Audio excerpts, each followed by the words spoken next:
The rain had been falling for 3 days straight in the small town of Ashford, and Kate Morrison stood by the kitchen window watching the drops slide down the glass like tiny rivers finding their way to nowhere. She was 34 years old, and she had spent the last 12 years of her life loving a man who seemed to carry the weight of 1,000 secrets on his shoulders. William Morrison was her husband, the father of her 2 children, and the most complicated person she had ever known. He was kind and generous with everyone in town, always the first to help a neighbor fix a fence or drive an elderly person to their doctor's appointment. But, with her, there was always something missing. There was always a wall between them that she could never climb over, no matter how hard she tried. Kate remembered the day she first met William like it was yesterday. She was 22 years old, fresh out of university with a degree in literature that she had no idea what to do with. She had moved back to her hometown because she couldn't afford to live in the city anymore, and she felt like a complete failure. Her mother had died the year before, and her father had remarried a woman who made it very clear that Kate was not welcome in the house where she had grown up. So Kate took a job at the local bookshop, a dusty little place that smelled like old paper and forgotten dreams. She earned barely enough to pay rent on a tiny apartment above the bakery, and she spent her evenings reading novels and wondering if her life would ever amount to anything. William walked into the bookshop on a Tuesday afternoon in October. He was tall, with dark hair that fell across his forehead in a way that made him look both serious and boyish at the same time. His eyes were the color of the sky just before a storm, gray with hints of blue that seemed to shift depending on the light. He was wearing a worn leather jacket and carrying a notebook under his arm, and when he smiled at Kate, she felt something shift inside her chest. It was not love at first sight, not exactly, but it was something close to it. It was the feeling of recognizing someone you had been waiting for your whole life without even knowing you were waiting. He asked her if they had any books about local history, and she showed him to the small section in the back corner of the shop. They talked for 2 hours that afternoon, about books and life and the strange paths that lead people to where they end up. William told her that he had grown up in London but had moved to Ashford a few months earlier to take care of some family business. He was vague about the details, and even then, Kate noticed that there were certain questions he would not answer. But she was young and hopeful, and she thought that everyone had a right to their privacy. She thought that with time, he would open up to her. She thought that love could break down any wall. They got married a year later, in a small ceremony at the town hall with only a handful of guests. William had no family present, and when Kate asked him about his parents, he simply said that they were gone and changed the subject. She learned not to ask too many questions. She learned to be content with the pieces of himself that he was willing to share. And, for a while, that was enough. They bought a little house on the edge of town, a cottage with a garden that Kate filled with roses and lavender. They had 2 children, Emma and James, who were now 10 and 8 years old. From the outside, their life looked perfect. They looked like the kind of family that other people envied. But Kate knew the truth. She knew that there were nights when William would wake up screaming from nightmares he refused to talk about. She knew that there were phone calls he would take in the other room, speaking in hushed tones that she could never quite make out. She knew that sometimes he would disappear for hours without explanation, and, when he came back, his eyes would be red like he had been crying. She knew that there was a locked drawer in his study that he kept the key to on a chain around his neck, and he had never once opened it in front of her. She had asked him about all of these things over the years, but he always found a way to deflect, to change the subject, to make her feel like she was being paranoid or unreasonable. The worst part was that she loved him more than she had ever loved anyone or anything in her life. That love had become a kind of prison, because she could not imagine leaving him, but she could not imagine continuing to live in the dark either. She felt like she was slowly drowning in questions that had no answers, and the only person who could save her was the same person who was pulling her under. The rain continued to fall, and Kate heard the front door open. She turned around to see William standing in the hallway, shaking water from his jacket. He was 40 years old now, and the years had added lines to his face that made him look distinguished rather than old. His hair had begun to gray at the temples, and Kate thought it suited him. He was still the most handsome man she had ever known, and her heart still jumped a little every time she saw him, even after all these years. That was the cruelest part of it all. Her body and her heart had not caught up with her mind, which had begun to accept that their marriage might be built on a foundation of lies. William looked up and caught her watching him. He smiled, but there was something different about his expression today. There was a tension in his jaw, a shadow in his eyes that she had not seen before. Or maybe she had seen it, but she had trained herself not to notice. Maybe that was the only way she had survived this long, by teaching herself to look away from the things that hurt too much to see. He walked over to her and kissed her forehead the way he always did when he came home. His lips were cold from the rain, and Kate shivered. She asked him if everything was okay, and, for a moment, he did not answer. He just stood there, looking at her with an expression she could not read. Then, he nodded and said that everything was fine, that he was just tired from work. He worked as an architect for a firm in the next town over, and the commute was long, especially in weather like this. Kate nodded and turned back to the window, but she did not believe him. She had stopped believing him a long time ago. That night, after the children had gone to bed, Kate sat in the living room pretending to read while William worked in his study. She could hear the sound of his chair creaking, the occasional rustle of papers. She wondered what he was doing in there, what secrets that locked drawer contained. She had fantasized about breaking into it more times than she could count. She had imagined finding love letters from another woman, proof that he had been unfaithful. In some ways, that would have been easier to deal with. An affair was something she could understand, something she could fight against or walk away from. But she had a feeling that whatever William was hiding was much more complicated than that. Around 11 o'clock, she heard a sound that made her blood run cold. It was the sound of William crying. Not the quiet sniffling that she had heard before, but deep, wrenching sobs that seemed to come from somewhere so deep inside him that they might never stop. Kate set down her book and walked to the study door. She stood there for a long moment, her hand raised to knock, her heart pounding so hard she could feel it in her throat. She wanted to go in there and hold him, to tell him that whatever it was, they could face it together. But she was afraid. She was afraid that if she opened that door, everything would change. She was afraid that she was not strong enough to handle whatever truth was waiting on the other side. In the end, she knocked anyway. The crying stopped abruptly, and there was a long silence before William's voice came through the door, rough and uneven. He told her not to come in, that he needed a few minutes alone. Kate stood there, fighting the urge to push open the door and demand answers. But something in his voice stopped her. There was a rawness there, a vulnerability that she had never heard before. And, despite everything, despite all the years of lies and secrets, she still loved him enough to respect his request. She told him that she would be in the bedroom whenever he was ready to talk, and she walked away. She lay in bed for hours, waiting for him to come. She listened to every creak of the floorboards, every gust of wind against the windows, hoping that the next sound would be his footsteps approaching the bedroom. But he never came. Eventually, exhaustion overtook her, and she fell into a fitful sleep filled with strange dreams that she could not remember when she woke. The next morning, she found William in the kitchen making breakfast. He was acting like nothing had happened, whistling softly while he flipped pancakes for the children. Emma and James were sitting at the table, talking over each other the way they always did, and, for a moment, Kate could almost convince herself that she had imagined the whole thing. But then, she looked at William's eyes, and she saw the dark circles beneath them. She saw the slight tremor in his hands as he poured the orange juice. Whatever had happened the night before, it had taken something out of him. It had left a mark that he could not hide, no matter how hard he tried. She did not say anything about it in front of the children. She smiled and ate her breakfast and drove them to school like it was any other day. But, inside, something had shifted. She had reached a breaking point, even if she did not realize it yet. She could not keep living like this, suspended between love and doubt, between trust and suspicion. She needed answers, and she was going to find them, one way or another. After dropping the children at school, Kate drove to the town library. She was not sure what she was looking for, but she knew that it had something to do with William's past. He had told her so little about his life before they met, just fragments that never quite added up. She knew that he had grown up in London, that his parents were dead, that he had no siblings. But she did not know how his parents had died, or what had brought him to Ashford, or why he had chosen to start a new life here of all places. These were the gaps in his story that she had learned to accept, but now she was determined to fill them.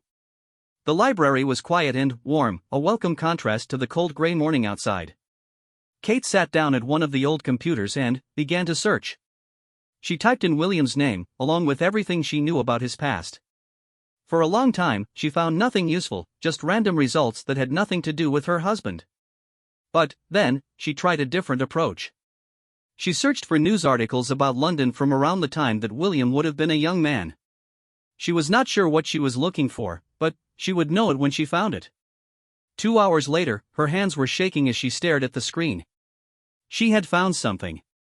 It was an old newspaper article from 20 years ago, and the headline made her stomach turn. It was about a house fire in a wealthy neighborhood of London, a fire that had killed 2 people and left 1 survivor. The victims were a man and a woman, a married couple in their 50s. The survivor was their son, who had been 20 years old at the time. The article included a photograph of the house after the fire, a blackened shell that barely looked like a building anymore. And next to it was a photograph of the son, a young man with dark hair and gray eyes and a face that Kate would recognize anywhere, no matter how many years had passed. It was William. Kate sat there for a long time, trying to process what she had found. Her husband had been in a fire that killed his parents. He had never told her this. He had never told her anything about how they died, only that they were gone. She did not know if this changed everything or nothing. She did not know if this was the secret he had been keeping, or if it was just one piece of a much larger puzzle. But she knew that she could not pretend anymore. She could not go home and act like nothing had happened, not after seeing that photograph, not after reading about the tragedy that had shaped the man she loved. She printed out the article and folded it carefully, putting it in her purse. She would show it to William tonight, after the children were in bed. She would tell him what she had found and give him a chance to explain. Maybe there was a simple explanation, a reason why he had never told her. Maybe he was just trying to protect her from his pain. Or maybe there was more to the story, more secrets waiting to be uncovered. Either way, she was going to find out the truth. She owed it to herself, and she owed it to their children. She owed it to the life they had built together, the life that now felt like it was standing on the edge of a cliff. The drive home felt endless, even though it was only 10 minutes.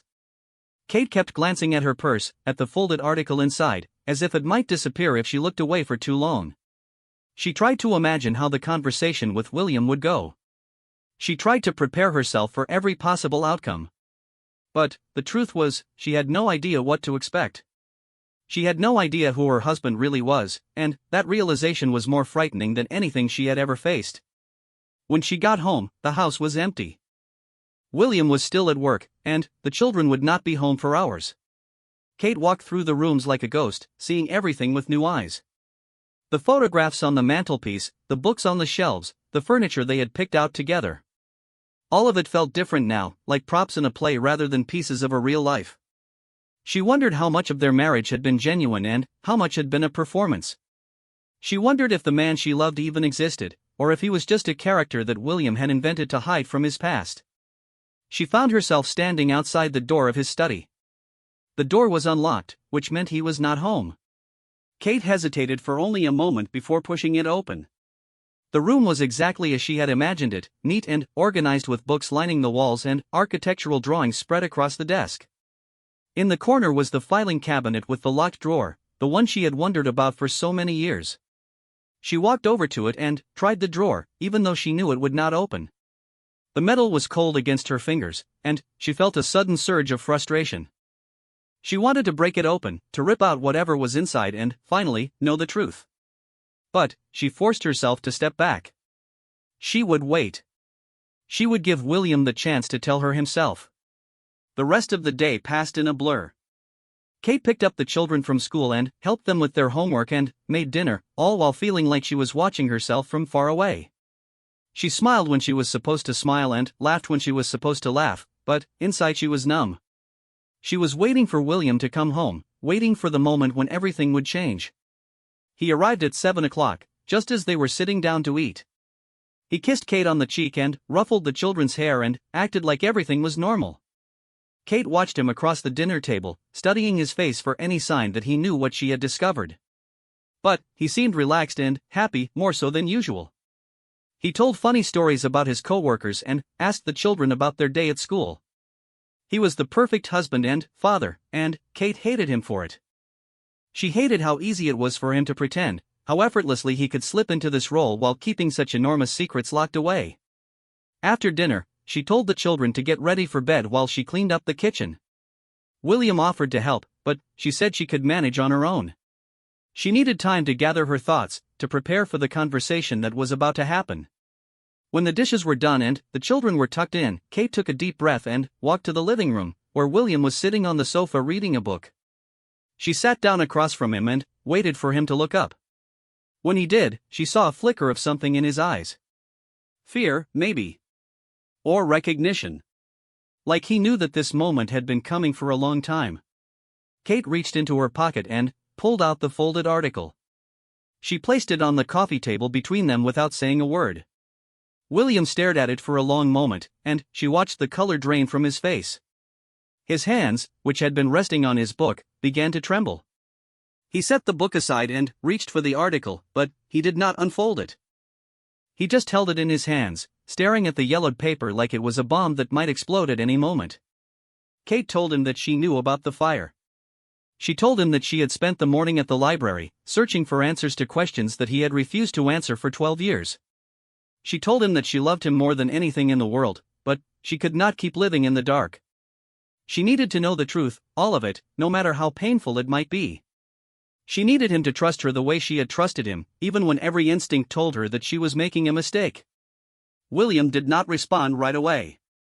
He sat there in silence, still holding the article, and Kate could see the battle playing out behind his eyes. He was deciding whether to tell her the truth or to find another way to deflect. She held her breath, praying that he would choose her, that he would finally let her in after all these years. When he finally spoke, his voice was barely above a whisper. He said that she was right, that he had been keeping secrets from her. He said that he had wanted to tell her so many times, but he was afraid. He was afraid that if she knew the truth about him, she would leave. He was afraid that she would look at him differently, that she would see him as damaged or broken. He was afraid that the life they had built together would crumble to dust, and he would be left alone with nothing but his memories and his guilt. Kate felt tears prick at the corners of her eyes. She told him that she was not going anywhere. She told him that whatever he had done, whatever had happened, they would face it together. She told him that she had spent 12 years loving him, and that love was not going to disappear just because she learned something difficult. She reached across the table and took his hands in hers, and, for the first time in a long time, she felt like they were actually connected. She felt like the wall between them was starting to crack. William looked at her with tears streaming down his face. He said that the fire that killed his parents was not an accident. He said that he had spent 20 years carrying a secret so heavy that it had nearly destroyed him. And then, he took a deep breath and began to tell her everything, starting from the very beginning. The rain outside had finally stopped, and through the window Kate could see the first stars beginning to appear in the clearing sky. She listened as her husband opened the locked door to his past, and she prepared herself for whatever truth was waiting on the other side. She had no idea that what he was about to tell her would change not just their marriage, but everything she thought she knew about love, forgiveness, and the lengths people will go to protect the ones they care about. William's hands were still trembling as he began to speak, and Kate held them tighter, trying to give him the strength to continue. The living room felt smaller somehow, like the walls had moved closer together to listen to the story that was about to be told. Outside, the night was still and quiet, and the only sound was William's voice, rough with emotion and years of silence. He started by telling her about his childhood, about growing up in a large house in one of the wealthiest neighborhoods in London. His father, Edward Morrison, was a successful businessman who had built his fortune in real estate. His mother, Margaret, came from old money and had been raised to believe that appearances were everything. From the outside, they looked like the perfect family. They had everything that money could buy, from expensive cars to exotic vacations to a house that was featured in magazines. But, behind closed doors, things were very different. Behind closed doors, there was violence and cruelty and a kind of darkness that William had spent his whole life trying to escape. His father had a temper that could turn from calm to explosive in the space of a heartbeat. William learned early on to read the signs, to watch for the tightening of his father's jaw or the way his eyes would go flat and cold. When those signs appeared, William knew to make himself small and invisible. He learned to hide in his room, to bury himself in books, to create an inner world where he was safe from the chaos that surrounded him. His mother was no help. She was too afraid of Edward to protect her son, and too dependent on his money to leave. She would cry after the worst of it was over, and she would promise William that things would get better, but they never did. They only got worse. Kate listened with her heart breaking into 1,000 pieces. She had known that William carried pain inside him, but she had never imagined anything like this. She thought about the man she had married, the gentle and loving father who had never once raised his voice to their children. She thought about how careful he was with Emma and James, how patient and kind. Now she understood why. He had made a deliberate choice to be everything that his own father was not. He had broken the cycle of violence through sheer force of will, and he had done it alone, without ever telling anyone about the demons he was fighting. William continued his story, his voice growing steadier as he went on. He told her about the year he turned 18, the year he decided that he could not take it anymore. He had been accepted to university, and he saw it as his chance to escape.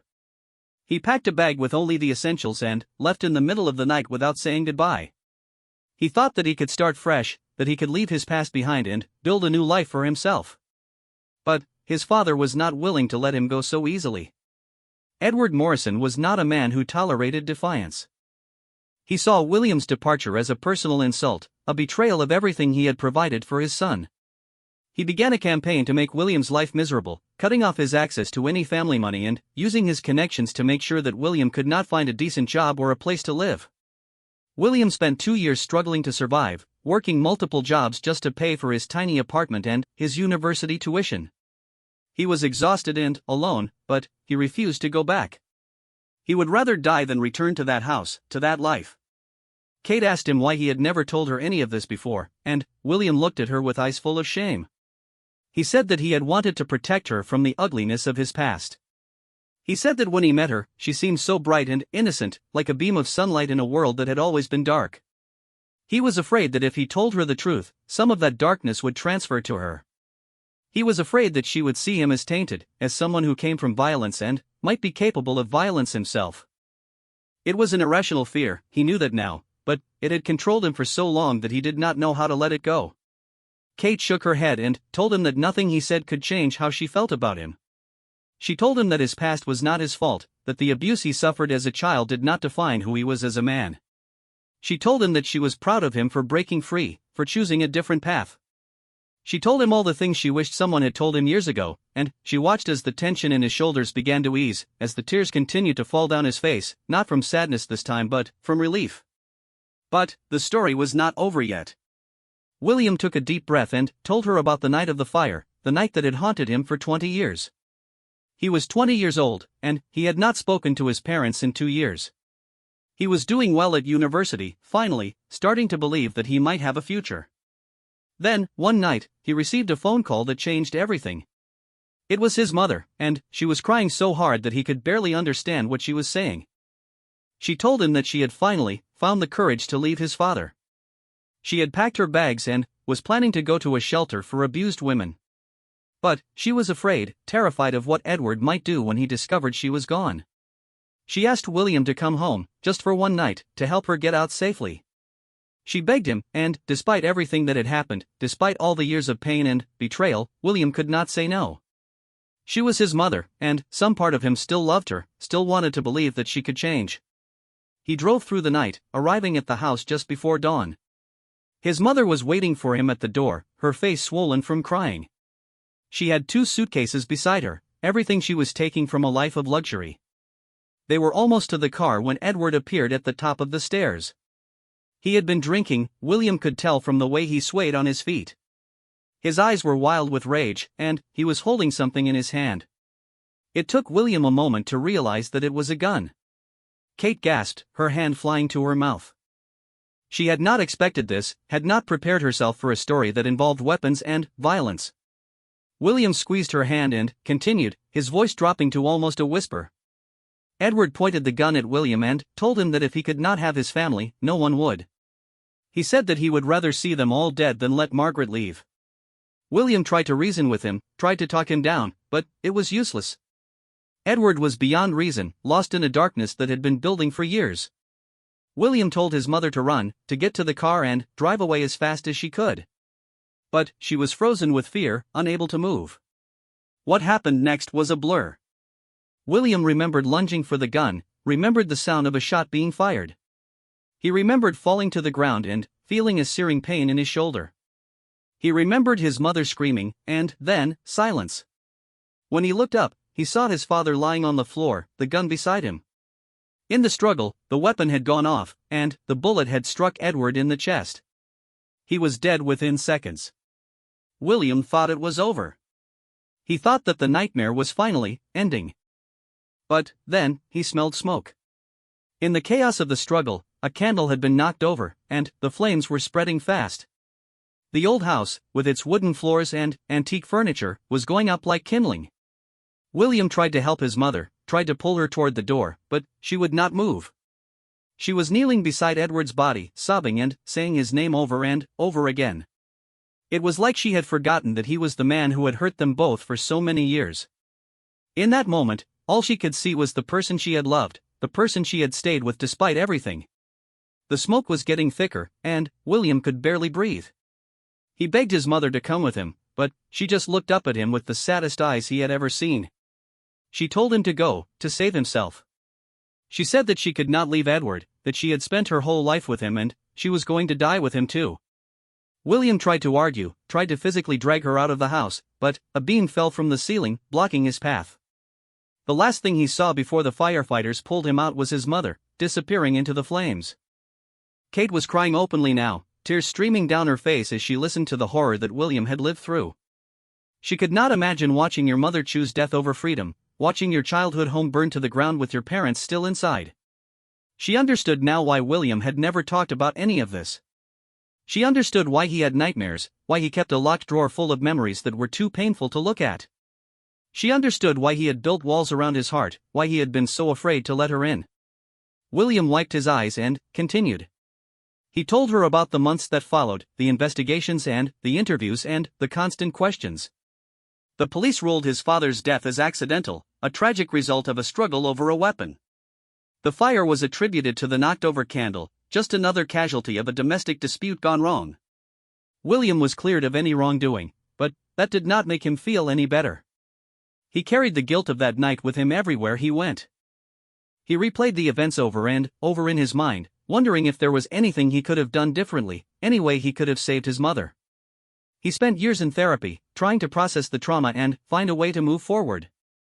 He changed his name, not legally but practically, using a different spelling and dropping his middle name so that anyone who searched for him would not immediately find the news articles about the fire. He moved from city to city, trying to outrun his past, but it followed him everywhere. He was 25 years old and already tired of running when he found himself in Ashford, drawn by something he could not explain. He had driven through the town once as a child, on a family vacation that was one of his few happy memories from those years.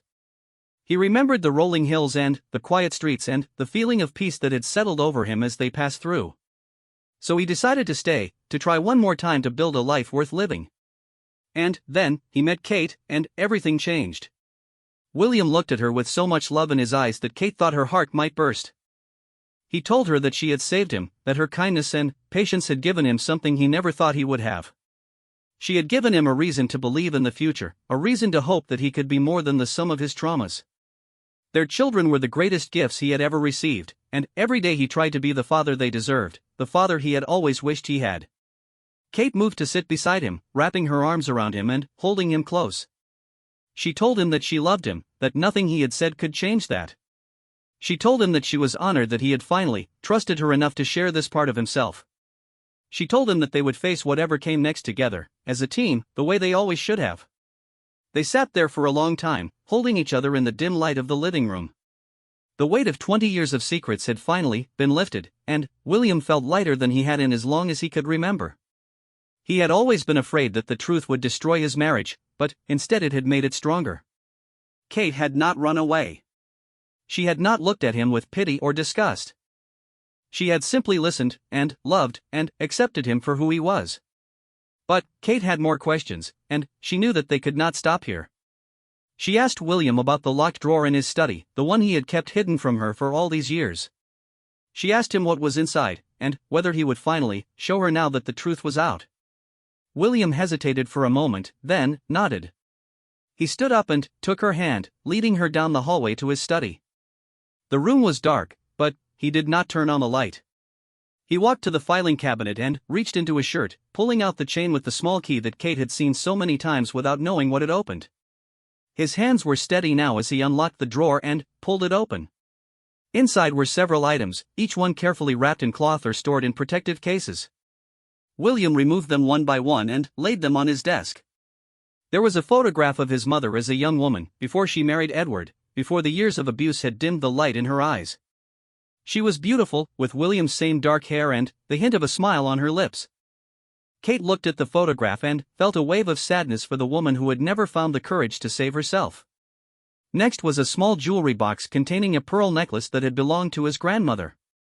William told Kate that his mother had given it to him when he was a teenager, telling him to give it to the woman he married someday. He had kept it all these years, waiting for the right moment to give it to Kate. He had always been afraid that if he gave it to her, he would have to explain where it came from, and he was not ready for that conversation. But now he was. He opened the box and carefully lifted out the necklace, placing it around Kate's neck with trembling fingers. The pearls were cool against her skin, and Kate touched them gently, overwhelmed by the significance of the gesture. There were other things in the drawer too. A few letters that his mother had written him during the 2 years he was away, letters he had never opened because he was too angry and hurt. A copy of the police report from the night of the fire, which William had kept as a reminder of what had happened. And, finally, at the very bottom of the drawer, there was a newspaper clipping from the day after the fire, with a photograph of William being treated by paramedics outside the burning house. His face was covered in soot and his shoulder was bandaged, but his eyes were what Kate noticed most. They were empty, like the soul behind them had already given up on life.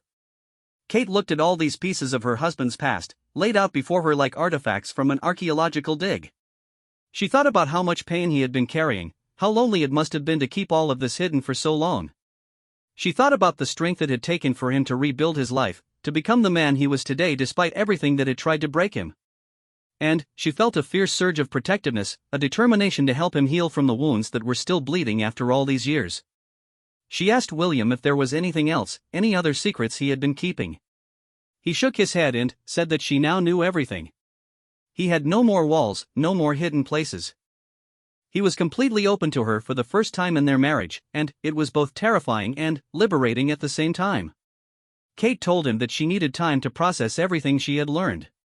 She told him that she was not angry, but she was overwhelmed, and she needed space to think. William nodded, understanding. He said he would sleep in the guest room tonight if she wanted, to give her the space she needed. Kate started to protest, but then she realized that he was right. She did need time alone to sort through her feelings. They said goodnight to each other with a kiss that felt different from all the kisses that had come before. It was a kiss that acknowledged the enormity of what had happened between them, the shift in their relationship that could never be undone. Kate watched William walk down the hallway to the guest room, and then she went to their bedroom and lay down on the bed, staring at the ceiling until the first light of dawn began to creep through the curtains. Her mind was racing with everything she had learned. She thought about the young man who had survived such horror, who had watched his parents die and nearly died himself. She thought about the choices he had made, the walls he had built, the love he had been afraid to fully accept. She thought about their children, sleeping peacefully down the hall, unaware of the darkness in their father's past. She wondered if they would ever tell them, and if so, when and how. These were questions that did not have easy answers. But there was one thought that kept coming back to her, rising above all the others. It was the thought that despite everything, despite the secrets and the lies and the years of living in the dark, she still loved William more than she had ever loved anything. That love had not been diminished by what she had learned. If anything, it had grown stronger. She understood him better now, and understanding was the foundation of true intimacy. They had a chance to build something new, something stronger, on the ruins of all those walls that had finally come down. When morning came, Kate got up and made coffee. She sat at the kitchen table, watching the steam rise from her cup, and she thought about what she wanted to say to William. She heard his footsteps on the stairs, and her heart began to beat faster. He appeared in the doorway, looking exhausted and uncertain. He asked her if she was okay, and she nodded slowly. She told him to sit down, and he did, taking the chair across from her. She took his hands in hers and looked into his eyes, those gray-blue eyes that had captured her heart from the very first moment she saw them. She told him that she had spent the night thinking, and she had come to a decision. She was not going to leave him. She was not going to let his past define their future. But things were going to have to change between them. There could be no more secrets, no more locked drawers, no more crying alone in the middle of the night. From now on, they were going to face everything together, as partners and equals. William's eyes filled with tears again, but this time they were tears of gratitude. He told her that he did not deserve her, that he had spent 12 years expecting her to leave and she never had. He told her that he would spend the rest of his life trying to be worthy of her love. Kate smiled and told him that he already was. They sat there together as the sun rose higher in the sky, talking about everything and nothing, rebuilding the foundation of their marriage one word at a time. The children woke up and came downstairs, and, for a moment, Kate and William looked at each other with the shared understanding of parents who have secrets to keep. But, this time, the secrets were out in the open between them, and that made all the difference. Life went on, as it always does. Kate continued to run the bookshop, and William continued to work as an architect. Emma and James grew a little taller and a little louder, filling the house with the noise and chaos that comes with having children. On the surface, nothing had changed. But, underneath, everything was different. William smiled more easily now, laughed more freely. The nightmares did not stop entirely, but, when they came, Kate was there to hold him and remind him that he was safe. The locked drawer remained unlocked, a symbol of the trust that had finally been established between them. But Kate could not shake the feeling that there was still more to the story.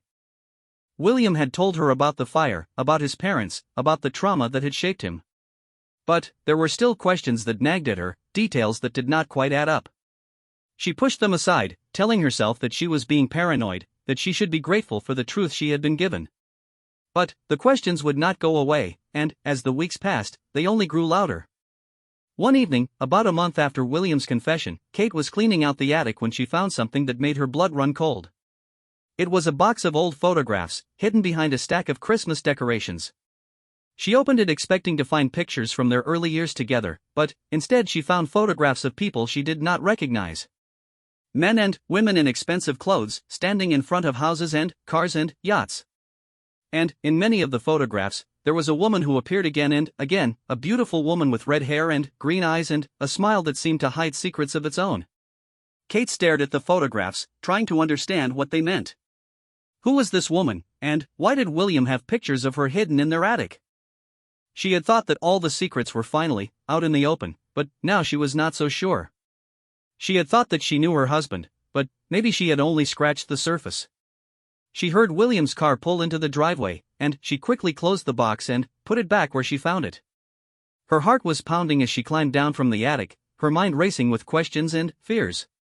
She had promised herself that she would not let suspicion destroy her marriage, but she could not ignore what she had seen.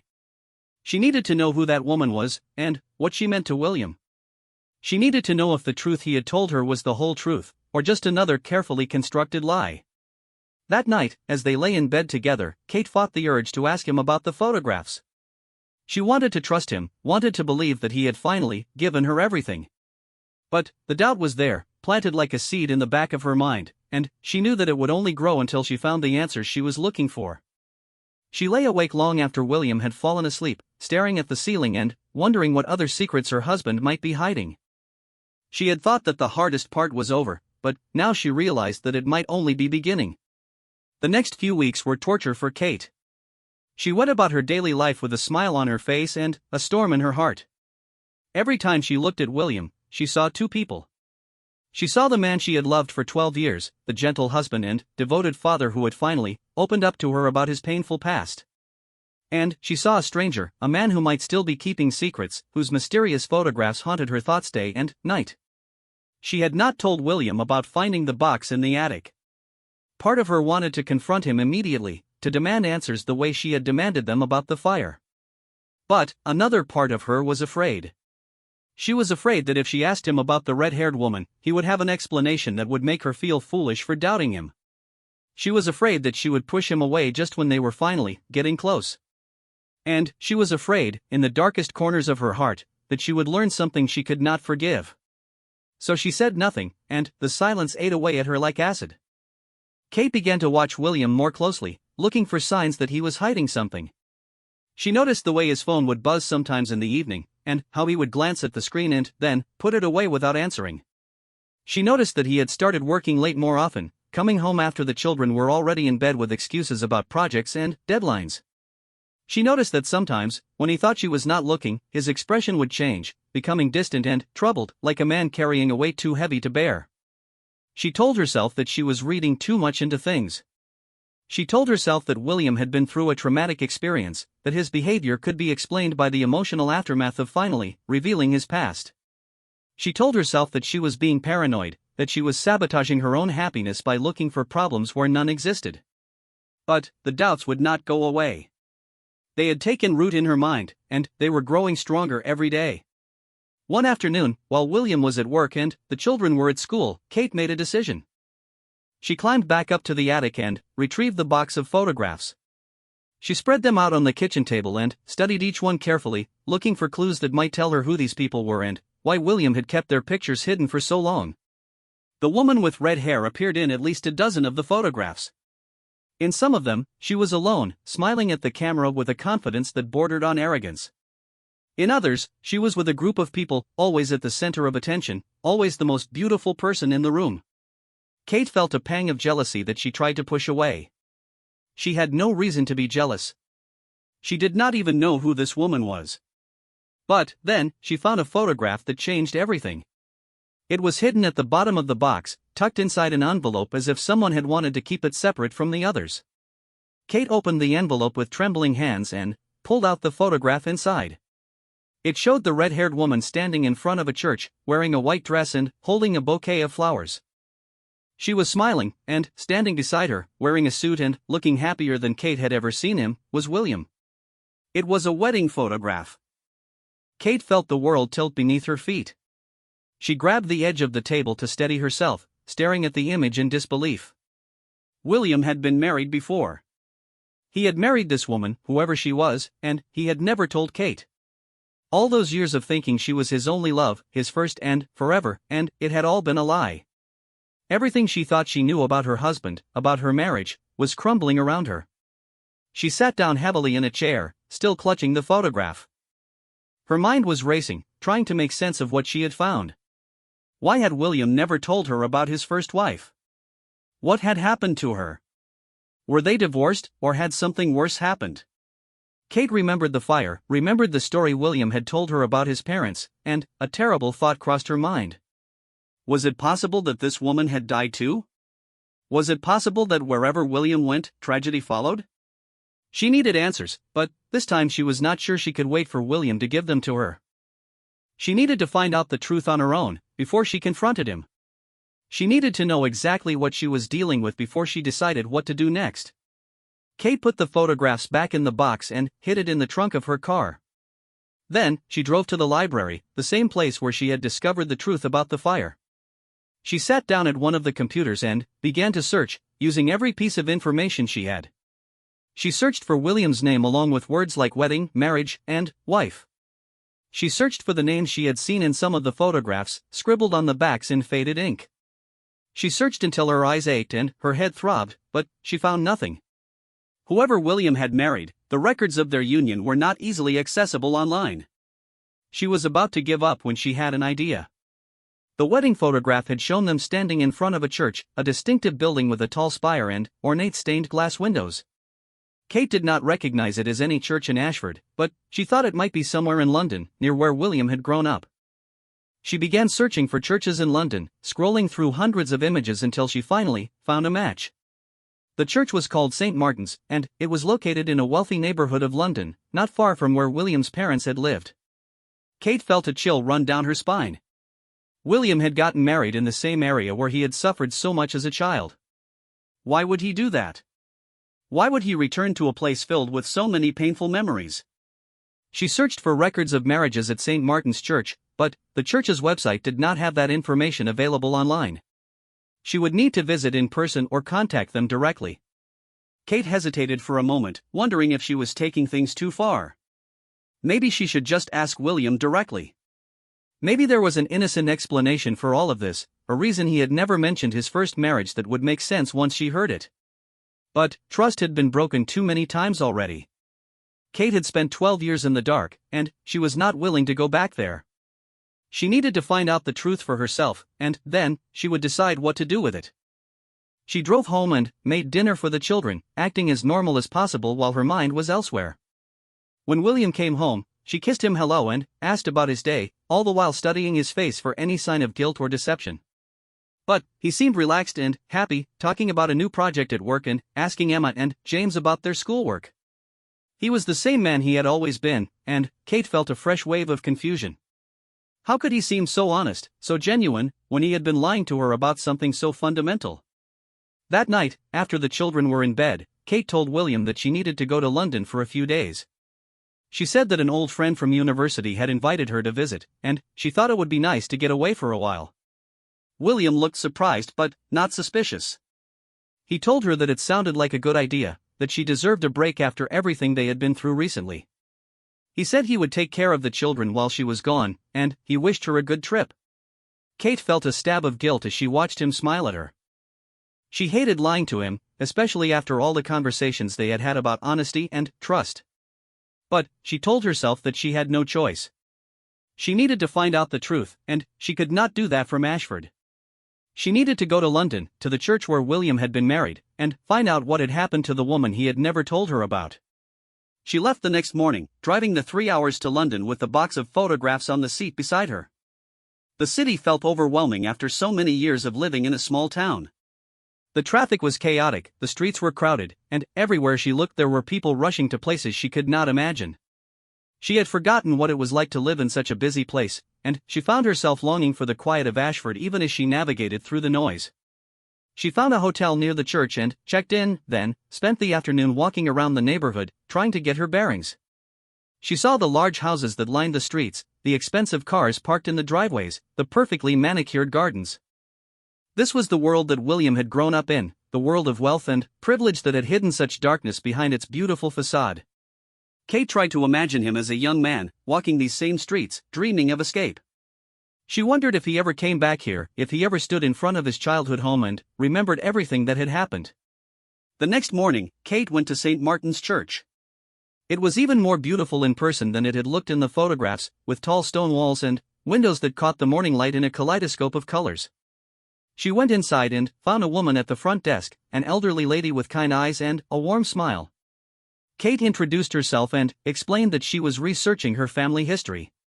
She said she believed that a relative of hers had been married at this church about 15 years ago, and she was hoping to find records of the ceremony.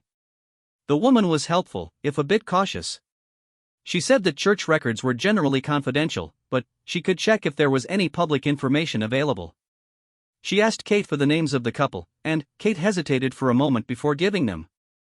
She used William's name and a guess at the woman's name, based on one of the inscriptions she had seen on the back of a photograph. The woman disappeared into a back room and was gone for what felt like forever. Kate sat in one of the pews, surrounded by the silence of the empty church, and tried to calm her racing heart. She did not know what she would do if the woman found the records. She did not know what she would do if she confirmed that William had indeed been married before. But she knew that she could not turn back now. She had come too far to leave without answers. Finally, the woman returned, carrying a folder in her hands. Her expression was strange, a mix of curiosity and concern. She sat down beside Kate and told her that she had found something, but she was not sure if Kate would want to see it. She said that the marriage Kate was asking about had indeed taken place at this church 14 years ago. But she said that the story did not end happily, and she warned Kate that what she was about to learn might be difficult to hear. Kate took a deep breath and told the woman that she needed to know. She said that whatever it was, she could handle it. The woman nodded slowly and opened the folder, handing Kate a copy of the marriage certificate along with several newspaper clippings that had been saved with it. Kate looked at the marriage certificate first. It confirmed what she had feared. William Morrison had married a woman named Olivia Blackwood at St. Martin's Church 14 years ago. Kate stared at the names, seeing them in black and white, and felt something inside her break. Her husband had had a whole life before her, a wife he had never mentioned, a chapter of his story that he had kept completely hidden. Then, she turned to the newspaper clippings, and her blood ran cold. The first article was dated 1 year after the wedding. The headline read, "Heiress found dead in suspected suicide." Kate read through the article with mounting horror. Olivia Blackwood, the only daughter of a wealthy shipping magnate, had been found dead in her home. She had overdosed on prescription medication, and, while the official ruling was suicide, the article hinted that there were questions about the circumstances. It mentioned that Olivia had recently filed for divorce from her husband, William Morrison, and that friends had described her as depressed and frightened in the weeks before her death. Kate's hands were shaking so badly that she could barely hold the paper. She turned to the next article, which was from a few weeks later. It was about the investigation into Olivia's death, and it raised even more disturbing questions. The police had interviewed William multiple times, and, while he was never charged with any crime, there were people who believed he was responsible for his wife's death. The article quoted Olivia's mother, who called William a monster and accused him of driving her daughter to suicide through emotional abuse. Kate felt sick. She put down the clippings and stared at the stone floor of the church, trying to process what she had just learned. Her husband, the man she had loved and trusted for 12 years, the father of her children, had been suspected of causing his first wife's death. Even if he had not physically harmed her, even if her death had been ruled a suicide, there were people who believed he had driven her to it. And he had never told Kate any of this.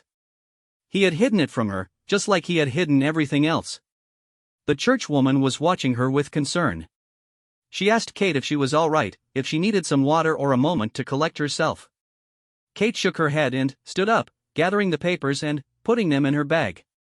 She thanked the woman for her help and walked out of the church on legs that felt like they might give out at any moment. She drove back to her hotel in a daze, barely aware of the traffic or the streets around her. She went to her room and lay down on the bed, staring at the ceiling while tears streamed down her face. She did not know what to think, did not know what to feel. Part of her wanted to believe that William was innocent, that his first wife's death was a tragedy he had nothing to do with.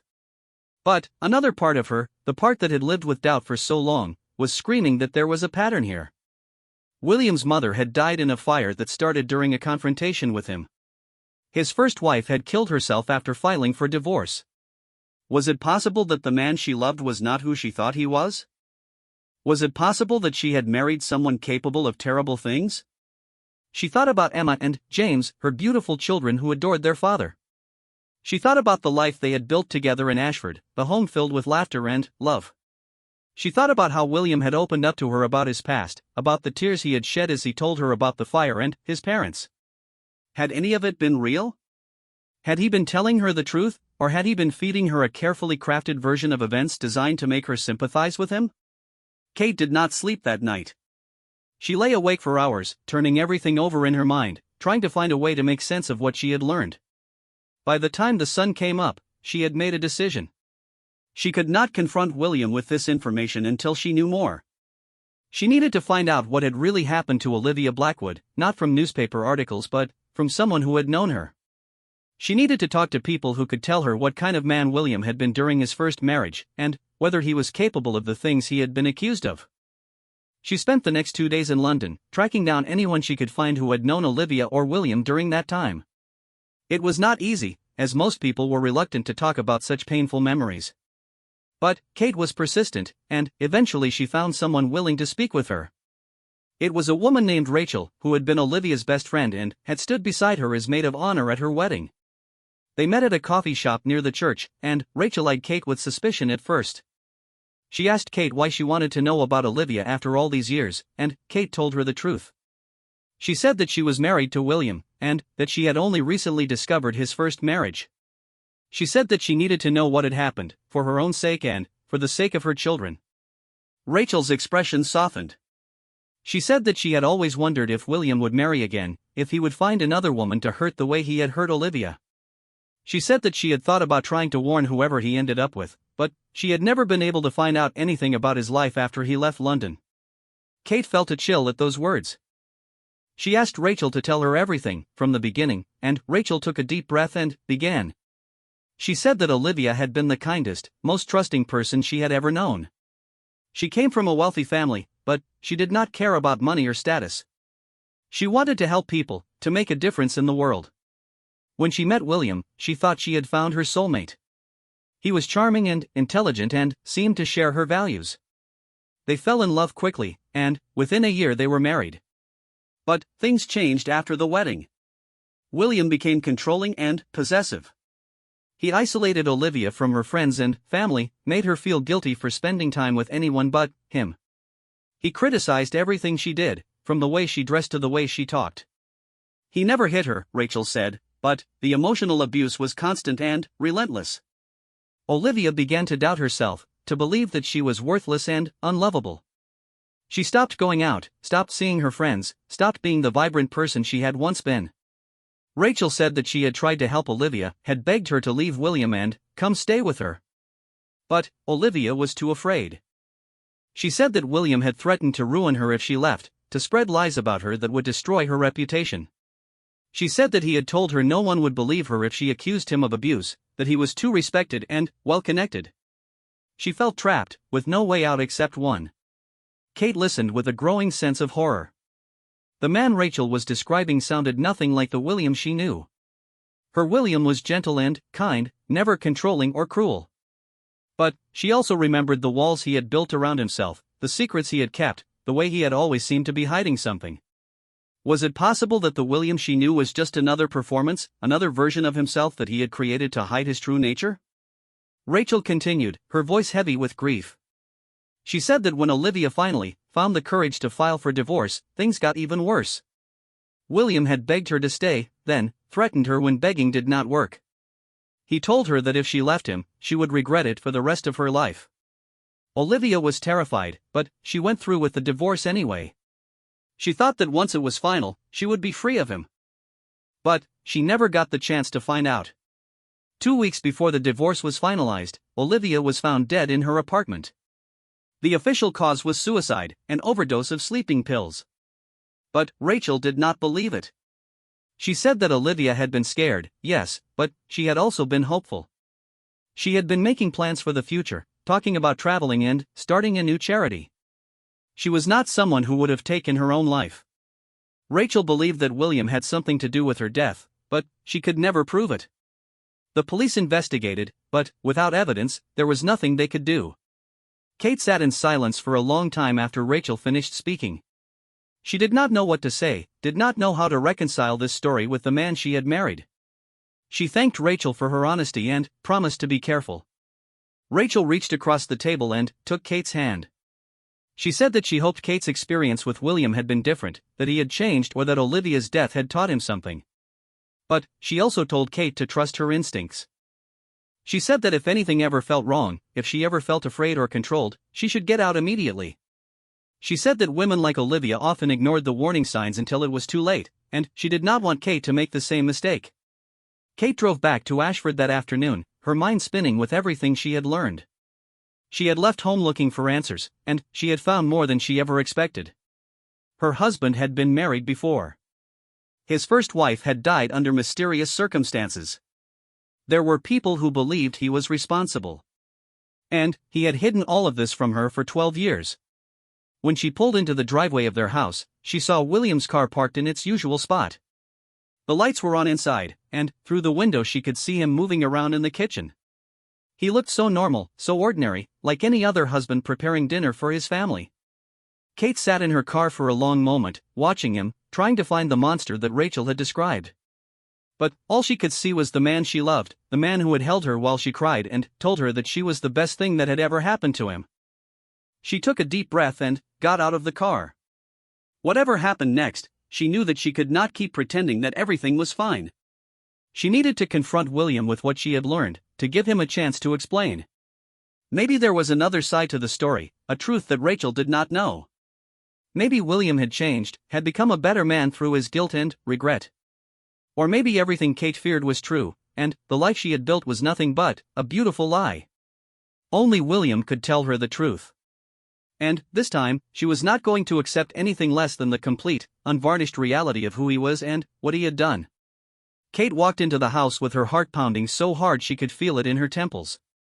The smell of dinner cooking filled the air, something with garlic and tomatoes that would normally have made her hungry. But, tonight, the smell turned her stomach. She felt like she was walking into a stranger's home, like everything familiar had become foreign and dangerous. William was standing at the stove, stirring something in a large pot. He turned when he heard her come in, and his face lit up with a smile that would have melted her heart just a few days ago.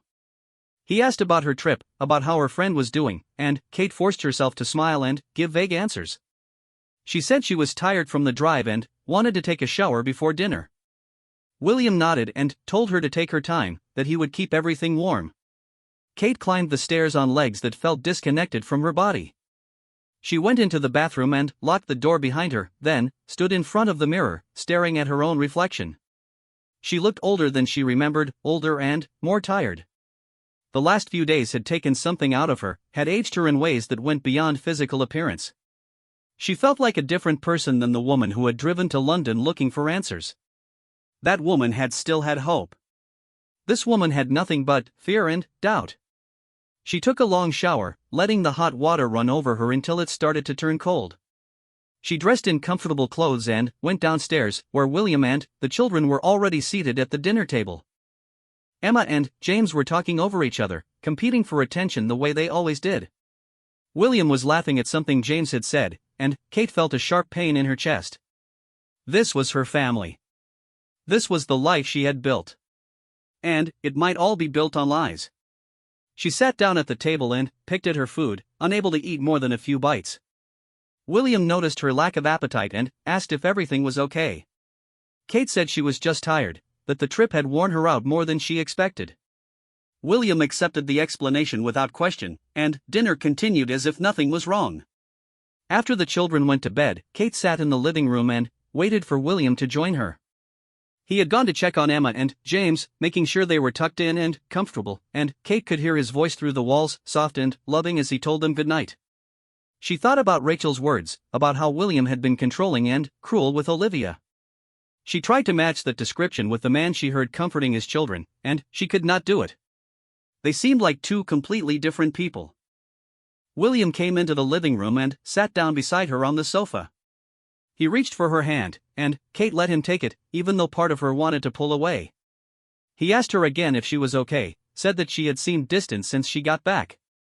Kate looked into his eyes, searching for any sign of the monster that Rachel had described. But all she saw was concern and love, the same emotions that had always been there. She knew she could not wait any longer. She needed to ask him about Olivia, about everything she had learned. But the words stuck in her throat, and for a long moment she just sat there, holding his hand and trying to find the courage to speak. Finally, she told him that she had not really gone to visit a friend in London. She told him that she had gone there to find out about his past, about the parts of his life he had never told her about. She told him that she had found the photographs in the attic, the ones of the red-haired woman, and that she had discovered who she was. William's face went pale. His hand tightened around hers, and Kate saw fear flash across his features before he managed to control it. He asked her what she had found, and Kate told him everything. She told him about going to the church, about finding the marriage certificate, about reading the newspaper articles. She told him about meeting Rachel, about hearing her account of William's marriage to Olivia. She told him that she knew everything, and now she needed to hear his side of the story. William was silent for a long time. He sat perfectly still, staring at the floor, and Kate could see the battle playing out inside him. He was deciding how much to tell her, she realized. He was deciding whether to continue lying or finally tell the truth. When he finally spoke, his voice was barely above a whisper. He said that he had been dreading this moment for 12 years. He said that he had wanted to tell her about Olivia so many times, but he was afraid. He was afraid that she would leave him, that she would believe the terrible things people said about him. He was afraid that if she knew about his first wife, she would never look at him the same way again. Kate told him that she was not going anywhere until she heard the whole truth.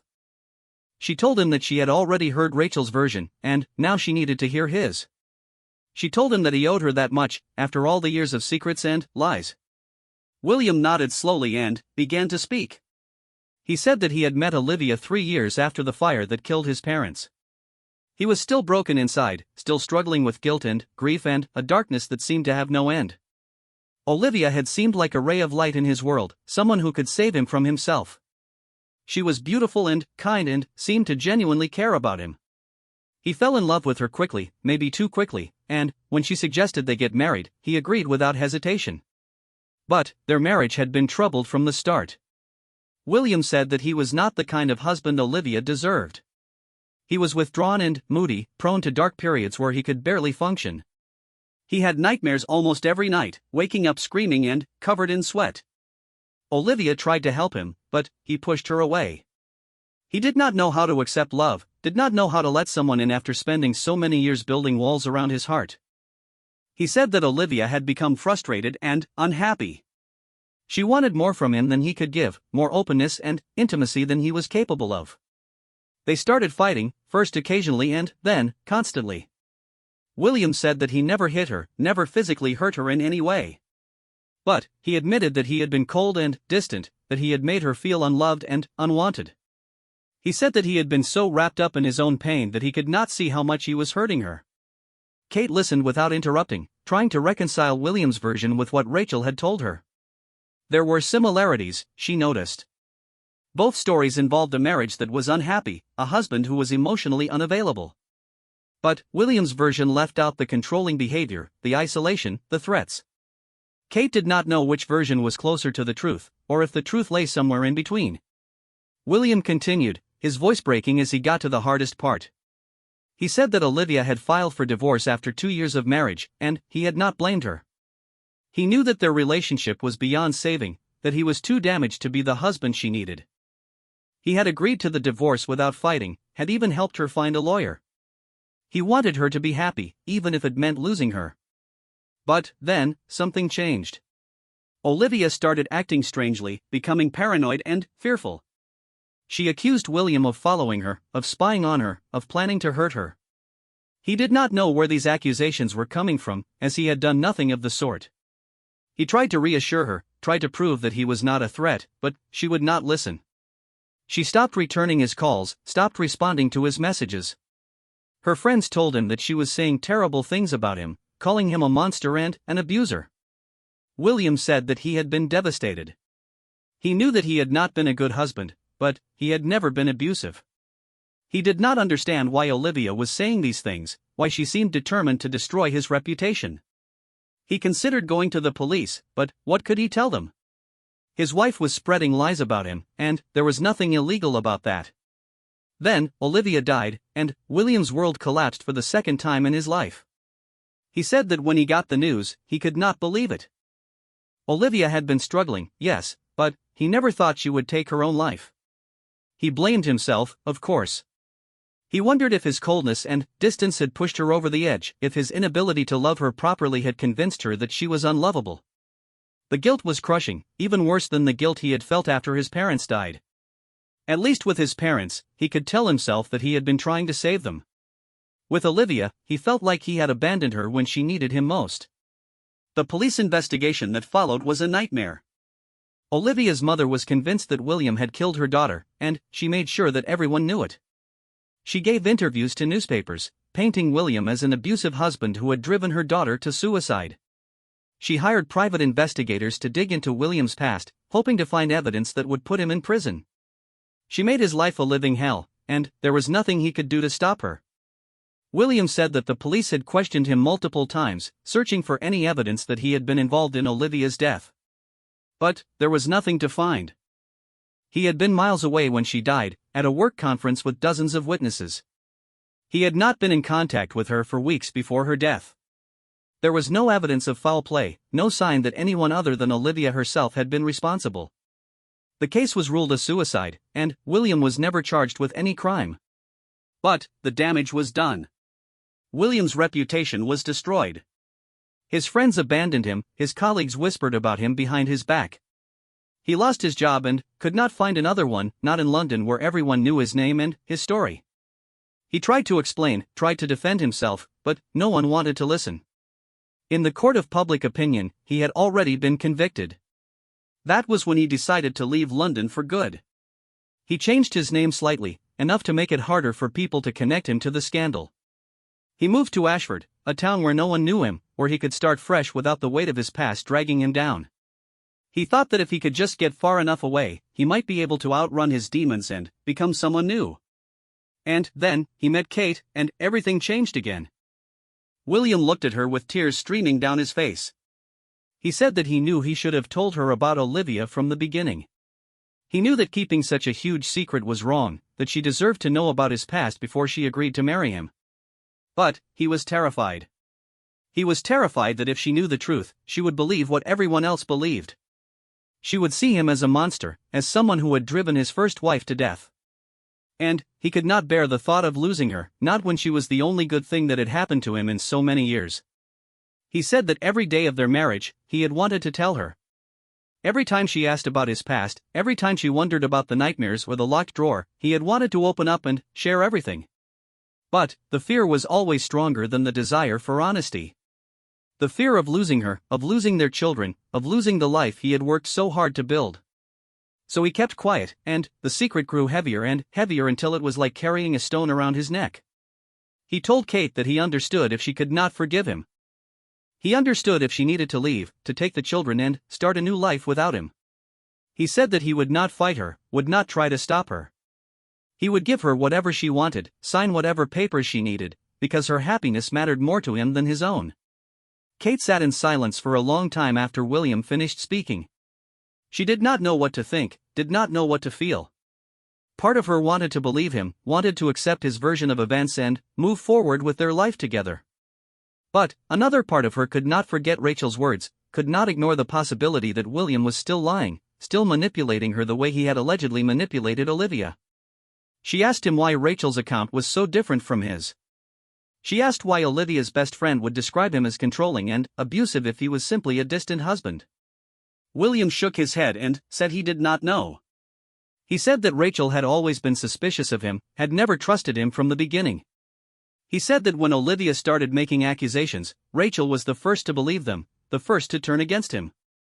Maybe Olivia had told Rachel things that were not true, things she believed in her paranoid state but that had no basis in reality. Kate wanted to believe that explanation, but something still felt wrong. There were too many coincidences, too many patterns. William's mother had died trying to leave his father. His first wife had died after filing for divorce. What did that say about the man she had married? Was it just bad luck, a tragic pattern of loss that followed him through no fault of his own? Or was there something darker going on, something that William was still hiding? She told William that she needed time to think. She told him that she was not making any decisions tonight, that she needed to process everything she had learned before she could figure out what to do next. William nodded and said he understood.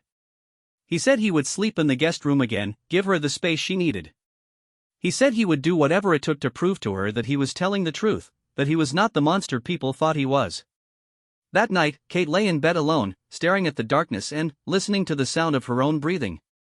She thought about the life she had built with William, the memories they had created together. She thought about Emma and James, their beautiful children who deserved a stable and loving home.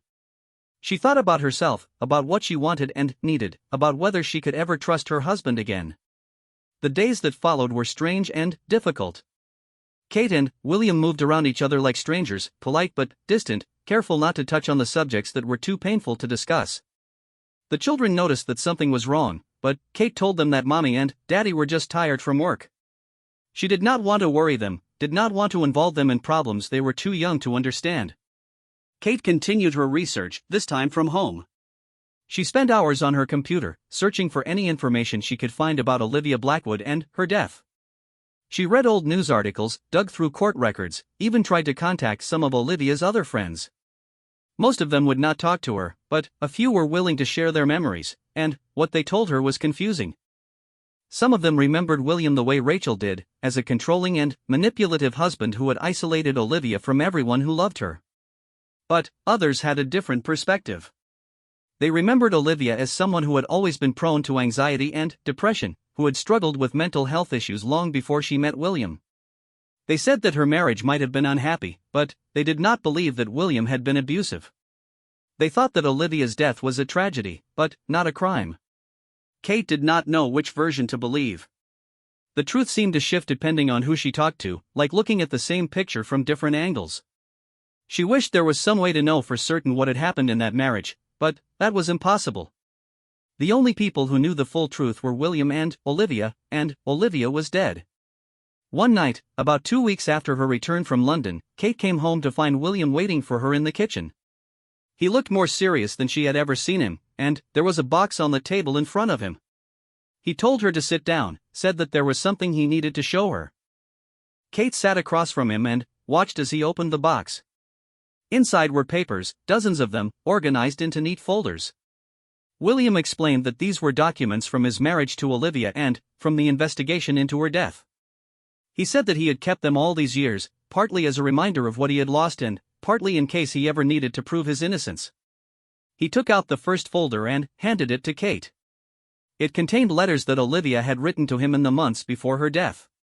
Kate read them with growing amazement. They were not the letters of a woman being abused by her husband. They were the letters of a woman who was deeply troubled, who was struggling with paranoia and delusions that seemed to have no basis in reality. Olivia wrote about people following her, about plots against her, about conspiracies that involved everyone from her family to her doctors. She accused William of working with her enemies, of trying to destroy her, but her accusations were wild and inconsistent, changing from letter to letter. William told Kate that he had never shared these letters with anyone because he did not want to damage Olivia's memory. He said that whatever mental illness she was suffering from, it was not her fault, and he did not want people to think less of her because of it. But now he felt like he had no choice. He needed Kate to understand that Olivia's accusations against him were the product of a troubled mind, not a reflection of reality. Kate kept reading, and the picture that emerged was heartbreaking. Olivia had clearly been suffering from some kind of severe mental illness in the months before her death. Her letters became increasingly disjointed and paranoid, filled with fears and suspicions that made no sense. She wrote about hearing voices, about seeing things that were not there. She wrote about wanting to escape from a world that was full of enemies and threats. And, in her final letters, she wrote about wanting to end her life, about believing that death was the only way to find peace. Kate put down the letters and looked at William with new eyes. She asked him why he had never shown these to anyone, why he had let people believe the worst about him when he had evidence that could have cleared his name. William said that it did not matter what people believed about him. What mattered was that Olivia was gone, and nothing he could say or do would bring her back. He said that he had failed her, not by being abusive but by not recognizing how sick she was, by not getting her the help she needed. He carried that guilt every day, and he would carry it for the rest of his life. Kate felt tears welling up in her eyes. She had spent weeks convinced that her husband was a monster, that their entire marriage was built on deception and cruelty. But now she was seeing a different picture, one of a man who had been in an impossible situation, who had lost someone he cared about and been blamed for her death. She still did not know if William was completely innocent, if there were things he was still not telling her. But she was starting to believe that the truth was more complicated than she had imagined. She reached across the table and took his hand. She told him that she was sorry for doubting him, sorry for assuming the worst without giving him a chance to explain. William squeezed her hand and said that she had nothing to apologize for. He said that she had every right to question him, every right to demand answers after so many years of secrets. He said that he was grateful she had given him the chance to tell his side of the story. They talked for hours that night, going over every detail of William's past.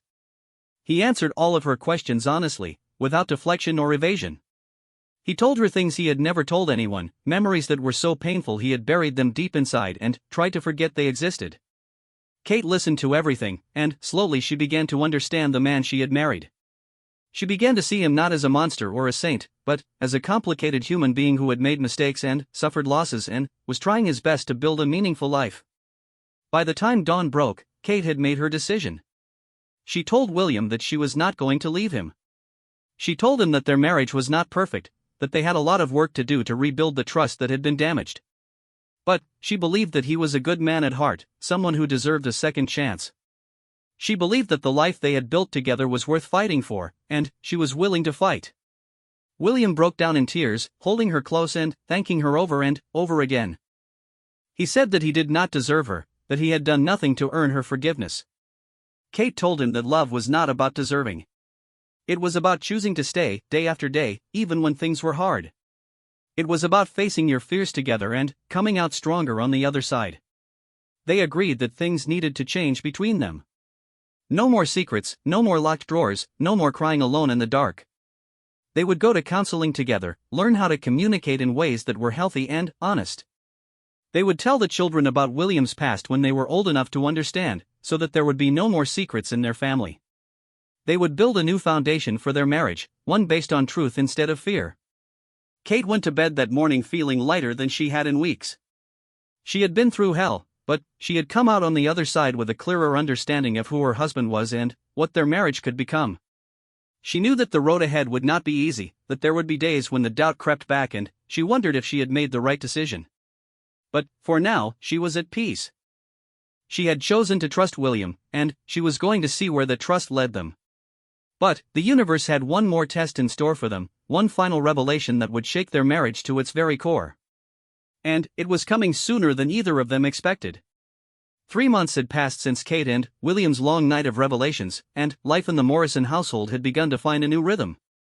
They had started seeing a marriage counselor, a kind woman named Dr. Harrison, who helped them learn to communicate in ways they had never managed before.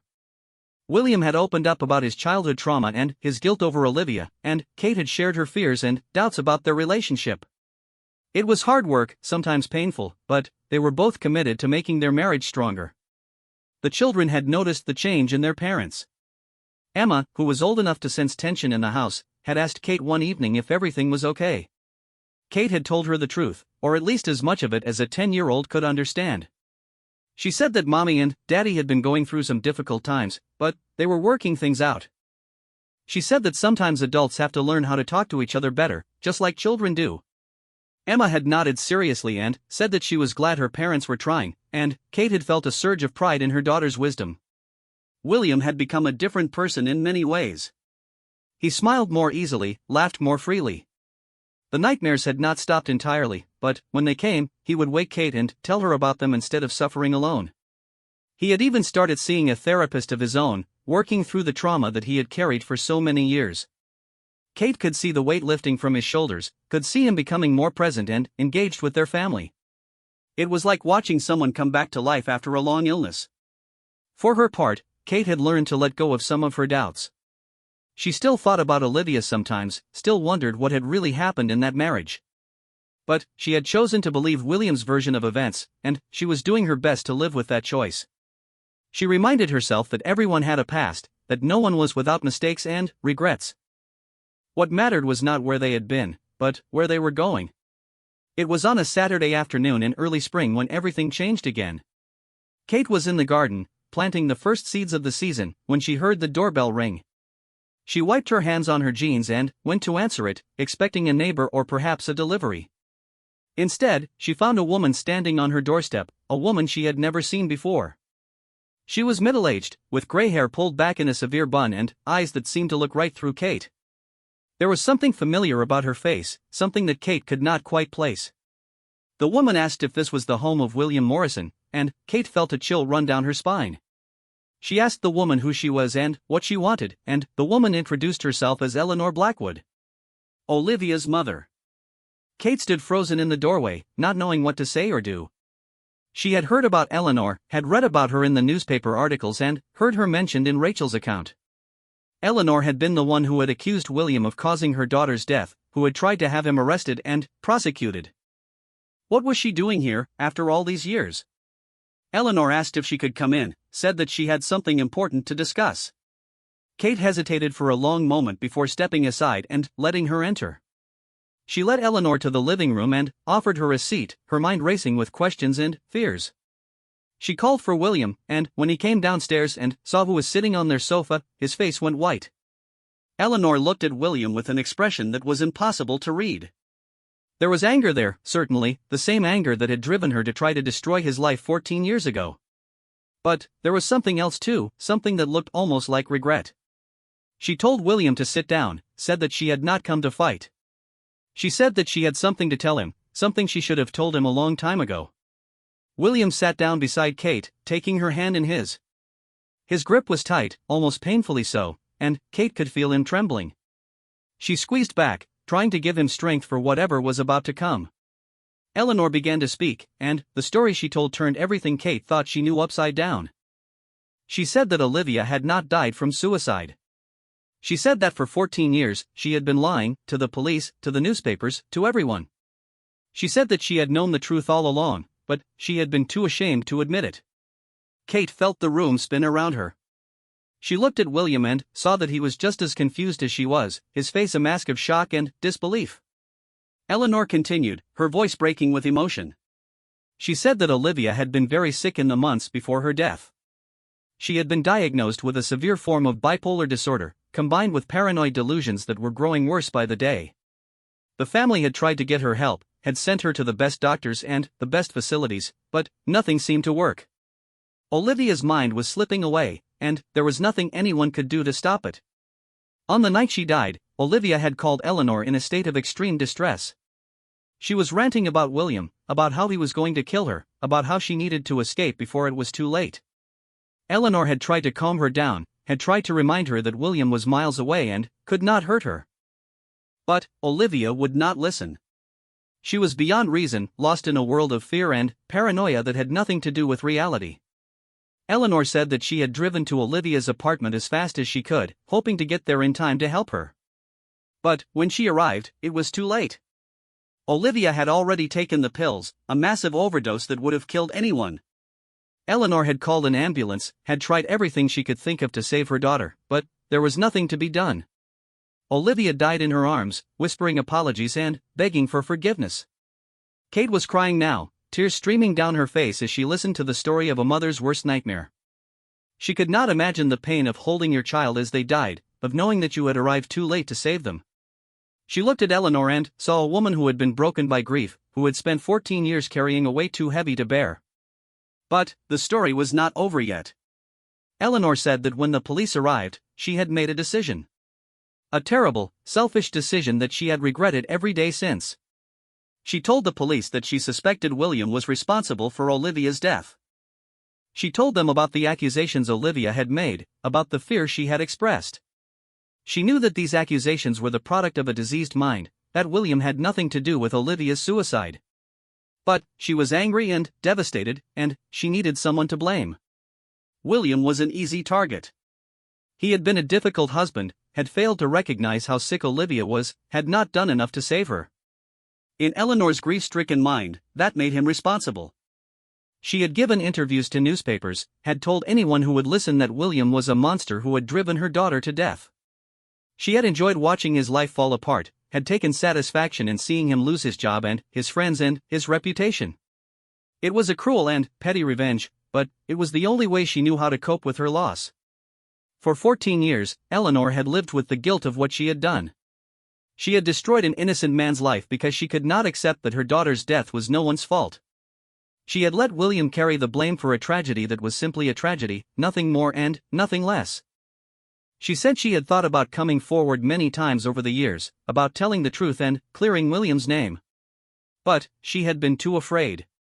Afraid of the consequences, afraid of what people would think of her, afraid of having to face the reality of what she had done. So she had stayed silent, and the lie had grown larger with each passing year. But, recently, Eleanor had been diagnosed with a terminal illness. The doctors had given her 6 months to live, maybe less. Facing her own mortality had made her realize that she could not die with this secret on her conscience.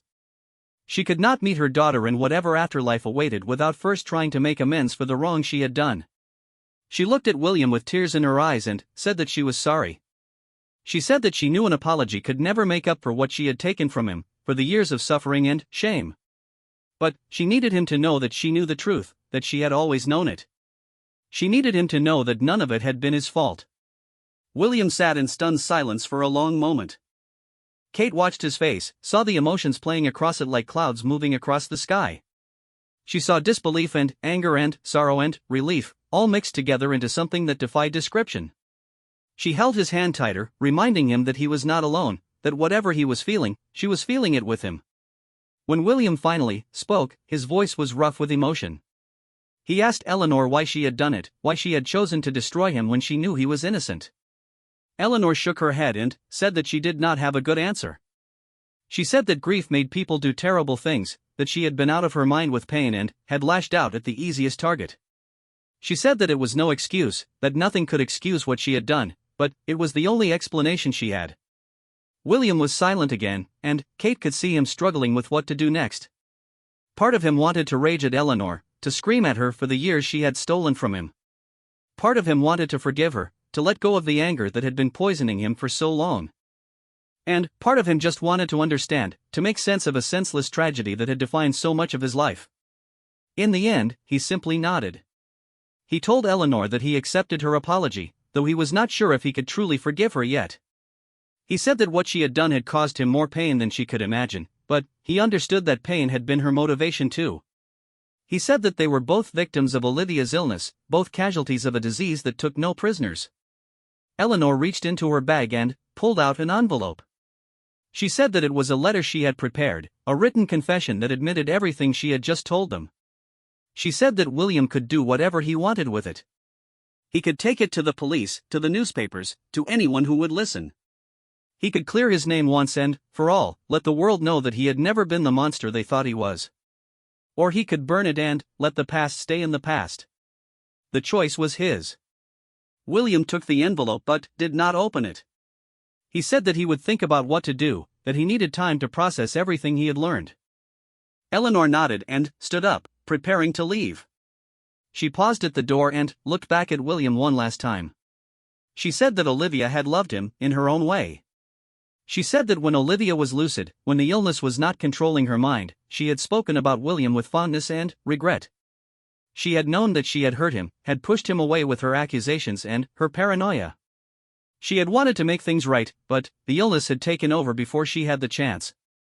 Eleanor left, and Kate and William sat in the living room in silence. Outside, the spring sun was beginning to set, painting the sky in shades of orange and pink. The world was beautiful and cruel, Kate thought. It could give you everything you ever wanted and take it away in the span of a heartbeat. William opened the envelope and read the letter inside.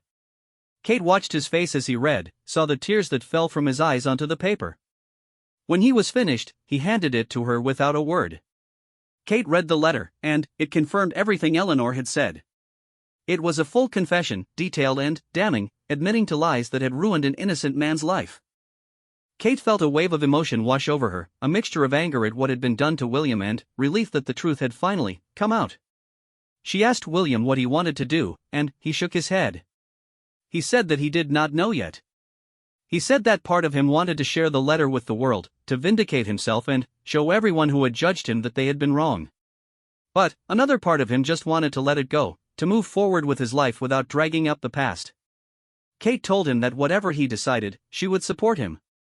She said that he had already proven himself to her, to their children, to everyone who truly knew him. He did not need the approval of strangers to know his own worth. They sat together in the fading light, holding hands and talking about everything and nothing. They talked about Olivia and Eleanor, about the strange ways that grief could twist people into versions of themselves they never meant to become. They talked about their children, about the future they wanted to build for their family. They talked about love and forgiveness, about the courage it takes to keep going when the world seems determined to knock you down. In the end, William decided not to make the letter public. He said that clearing his name would not bring him any peace, not really. The people who mattered already knew the truth, and the others did not deserve an explanation. He said that he wanted to focus on the present, on the life he had with Kate and Emma and James. He said that the past could not be changed, but the future was still unwritten, and he wanted to spend his time writing something beautiful. Kate supported his decision, as she had promised she would. She watched him take the letter and put it in the locked drawer of his study, alongside the other artifacts of his past. But this time, the drawer stayed unlocked. There were no more secrets between them, no more walls to climb. In the weeks and months that followed, Kate and William's marriage grew stronger than ever. They had been tested in ways that few couples ever experience, and they had come through it together. They had learned to trust each other, to communicate openly, to face their fears instead of hiding from them. They had built a foundation that could withstand any storm. Emma and James grew up happy and loved, surrounded by parents who showed them every day what a healthy relationship looked like. When they were old enough, Kate and William told them about William's past, about the tragedies he had survived and the accusations he had faced. The children listened with understanding and compassion, and their love for their father only grew stronger. Years later, when Kate was an old woman looking back on her life, she would remember that spring evening when Eleanor Blackwood had appeared on her doorstep. She would remember the shock and pain and confusion of learning that her husband had been wrongly accused for 14 years. But, mostly, she would remember what came after. She would remember the healing that took place, the growth that emerged from the ashes of pain. She would remember the moment when William finally revealed the truth, not just about his past, but about who he really was at his core. He was a survivor. He was a fighter. He was a man who had been knocked down again and again by life but had always found the strength to get back up. And he was hers, completely and totally, for better or for worse, until death did them part. Kate had fought back tears through so much of their journey together. Tears of frustration when the secret seemed to have no end. Tears of fear when she discovered the photographs in the attic. Tears of horror when she read about Olivia's death.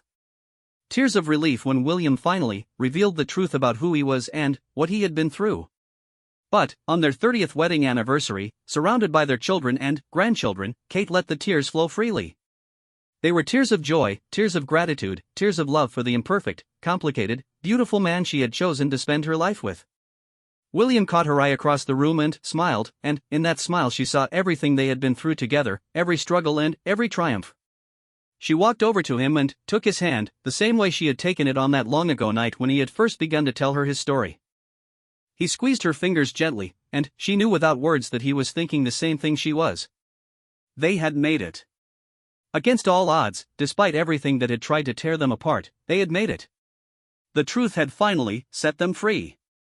Not the partial truths that William had offered in the early years of their marriage, but the complete, unvarnished truth about who he was and what he had survived. It had taken time and courage and more pain than either of them had expected. But, in the end, it had been worth it. The truth always was.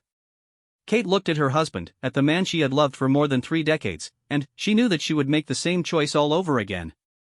She would choose to trust him, to believe in him, to stand by his side through whatever life threw at them.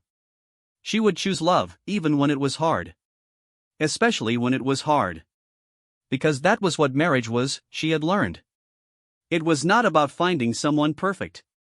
It was about finding someone whose imperfections you could live with, whose secrets you could hold, whose pain you could share. It was about choosing to stay, day after day, even when leaving would be easier. It was about building something together that was bigger than either of you alone. Kate and William had built something extraordinary. Not despite their struggles, but because of them. Every challenge they had faced had made them stronger. Every secret that had been revealed had brought them closer together. Every tear that had been shed had watered the garden of their love, helping it grow into something more beautiful than either of them could have imagined. As the sun set on their anniversary party, Kate rested her head on William's shoulder and watched their grandchildren play in the garden.